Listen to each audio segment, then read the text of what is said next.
जय श्री कृष्ण। भक्तों, श्री ऋषि पंचमी व्रत की कथा इस प्रकार है। राजा सुतीष्ट बोले, हे पितामह, मुझे ऐसा व्रत बताइए जिससे समस्त पापों का नाश हो। तब ब्रह्मा जी बोले, हे राजन, मैं तुम्हें वह व्रत बताता हूँ जिससे समस्त पाप मिट जाते हैं। वह ऋषि पंचमी का व्रत है जिसके करने से नारी जाति के सब पाप दूर हो जाते हैं। इसके लिए मैं तुमसे एक पुरातन कथा कहता हूँ। विदर्भ देश में एक उत्तम नाम के सदाचारी ब्राह्मण रहते थे। उनकी पतिव्रता नारी सुशीला से एक पुत्री और एक पुत्र का जन्म हुआ। पुत्र सुविभूषण ने वेदों का सांगोपांग अध्ययन किया। कन्या का समयानुसार एक सामान्य कुल में विवाह कर दिया गया, पर दैव योग से वह कन्या विधवा हो गई तो वह अपने सतीत्व की रक्षा हेतु पिता के साथ रहने लगी। ब्राह्मण सपरिवार गंगा तट पर कुटी बनाकर ब्राह्मण बालकों को विद्या अध्ययन कराने लगे। एक दिन वह कन्या माता पिता की सेवा करके एक शिलाखंड पर शयन कर रही थी। रात भर में उसके शरीर में कीड़े पड़ गए। सुबह जब शिष्यों ने उस कन्या को अचानक इस दशा में देखा तो उन्होंने उसकी माता को बुलाया। माता पुत्री की अचानक यह दशा देखकर नाना प्रकार से विलाप करने लगी और पुत्री को उठाकर ब्राह्मण के पास लाई। ब्राह्मण भी पुत्री की इस दशा को देख करके आश्चर्यचकित रह गए। तब ब्राह्मणी ने हाथ जोड़कर कहा, हे महाराज, क्या कारण है? इस पुत्री के सारे शरीर में कीड़े पड़ गए हैं।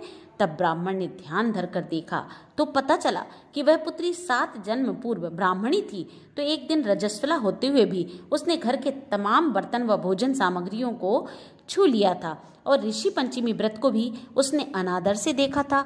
उसी दोष के कारण इस पुत्री के शरीर में कीड़े पड़ गए हैं, क्योंकि रजस्वला वाली स्त्री प्रथम दिन चांडालनी के समान होती है, दूसरे दिन वह ब्रह्म घाट के समान व तीसरे दिन धोबिन के समान शास्त्र की दृष्टि से मानी जाती है।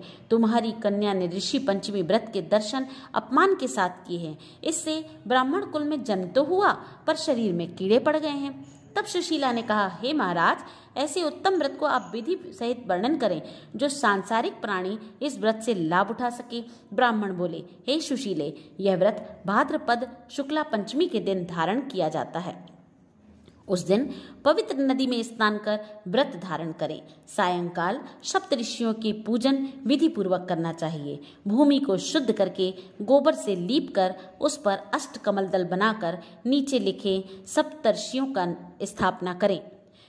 महर्षि कश्यप, अत्रि, भरद्वाज, विश्वामित्र, गौतम, जमदग्नि व वशिष्ठ महर्षियों की स्थापना कर आचमन, स्नान, चंदन, पुष्प, धूप, दीप, नैवेद्य आदि से पूजन कर व्रत सफल हो ऐसी कामना मन ही मन करें। इस व्रत को करके उद्यापन की विधि भी करनी चाहिए। चतुर्थी के दिन एक बार भोजन करके पंचमी के दिन व्रत आरंभ करें। सुबह नदी जलाशय में स्नान करके गोबर से लीपकर सर्वतोभद्र चक्र बनाकर उस पर कलश की स्थापना करें। कलश के कंठ में नया वस्त्र डालकर पूजा सामग्री एकत्र कर अष्टकमल दल पर सप्तऋषियों की स्वर्ण प्रतिमा स्थापित करें।